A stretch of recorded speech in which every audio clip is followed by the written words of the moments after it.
Indonesia merdeka tahun 1945. Sebelum tahun 1945, apakah namanya Indonesia? Jika namanya Nusantara, siapa presiden atau raja Nusantara? Mana saja wilayah kekuasaan Nusantara itu? Dan jika namanya Indonesia, siapa presiden kita sebelum Soekarno? Jika namanya Hindia Belanda, bagaimana format dan hierarkinya? Jadi, siapa kita sebelum 1945? Kita di bawah negara atau kerajaan siapa? Siapa pemimpin kita?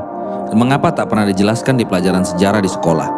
Semua kejadian belakangan ini memiliki hikmah, agar kita semua mempertanyakan lagi titik kejelasan jati diri kita. Titik nol pembangunan dan pada gilirannya kemajuan adalah sejak kita mengenal jati diri kita yang sebenarnya. Tanpa kenal jati diri, pembangunan apalagi kemakmuran kesejahteraan adalah sebuah omong kosong. Dan semua politik global ini memang bertujuan agar kita kehilangan jati diri. Bahkan lebih buruk lagi, untuk membuat kita bahkan tak pernah menanyakan apalagi mempersoalkan siapa diri kita sebenarnya. Mengapa penihilan sejarah bangsa ini menjadi sesuatu yang sangat sistematis, metodik, dan dikendalikan dengan ketat dan sangat serius? Tentu karena bangsa ini adalah yang paling punya apa-apanya.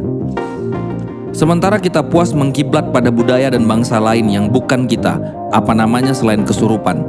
Jika raga kita dirasuki jiwa dan ruh bangsa selain jiwa kita sendiri, jangan enteng dalam keadaan kerasukan. Mari bangun. Vibrasi informasi ini telah dihembuskan ke seluruh relung bangsa, empire, kolateral, dan lain-lain. Namun yang terdengar adalah splatteran, diterima oleh antena yang keliru, sehingga relay menyiarkan frekuensi yang sumbang dan tak jelas. False dalam ketidakjelasan ini yang kemudian diamplifikasi untuk makin memberikan kesan dan implikasi bahwa semuanya mimpi siang bolong dan omong kosong. Lalu kita diletakkan lagi sebagai raga tanpa jiwa, jati rapuh tanpa getih dan getah, yang kerontang dan rentan terhadap panas dan api. Sementara Nusantara itu sendiri hanya julukan, tak pernah ada negara bernama Nusantara.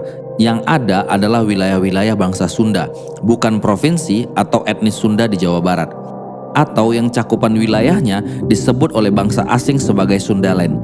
Silahkan Anda bisa lihat sendiri ini di Google. Namun, Sunda atau Sundaland juga bukan nama atau title negaranya.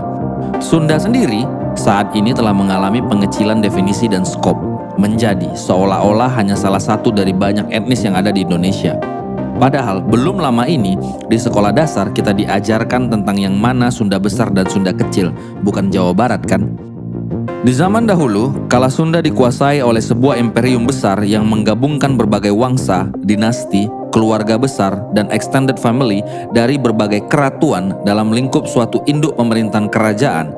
Jadi, dalam keadaan ideal, Sundaland adalah sebuah sistematika pemerintahan yang merupakan ramuan dari trias politika, yaitu raja, ratu, dan resi. Tak mudah melukiskan sistematika ini, karena sistem saat ini sudah 180 derajat berbeda, sehingga tak dapat lagi disetarakan dengan sistem kalibrasi atau interface pendekatan koperasi apapun dalam terminologi saat ini. Sunda memiliki akar yang sama dengan Sid, Sindu, atau Sinto dalam lidah Asia Timur. Sindi, Hindi, Hindia, Sindu, Hindu yang bukan agama. Sehingga kerjasama berbagai otoritas yang bukan negara dalam lingkup wilayah Hindi atau Sundaland dengan Belanda menjadi Hindia Belanda dalam sebuah konsep kesepakatan politis. The Kingdom of Sundaland semakin lama semakin berantakan secara fundamental. Kesepakatan berikutnya yang dinilai bisa sedikit memiliki peluang untuk menyusun kembali serpihan kesatuan ini adalah mendirikan Indonesia. Indo artinya bukan persatuan dan kesatuan seperti dalam definisi saat ini, namun juga dari akar kata Hindo, Sinto, Hin, Sin, dan lain-lain. Tolong jangan kaitkan nama agama atau keyakinan, tak ada urusannya ini dengan agama. Lidah Eropa selalu menghilangkan huruf H pada kata pertama, seperti honor, our, King Henry menjadi Indo. Jadi Indonesia adalah seluruh kepulauan dalam wilayah Sundaland. Jepang yang merupakan keyakinannya disebut sebagai Shinto mengklaim dirinya sebagai hasil dari berbagai penelitian dalam siaran NHK TV bahwa nenek moyang mereka berasal dari wilayah yang disebut Sundarando atau Sundaland. Silakan kalian bisa Google atau search di Facebook. Wangsa atau keratuan apa saja yang terdapat di Sundaland dan di bawah legitimasi kemaharajaan, apakah semuanya bernaung? Mari kita sama-sama mempelajari ini dan mari kembalikan kejayaan negeri matahari.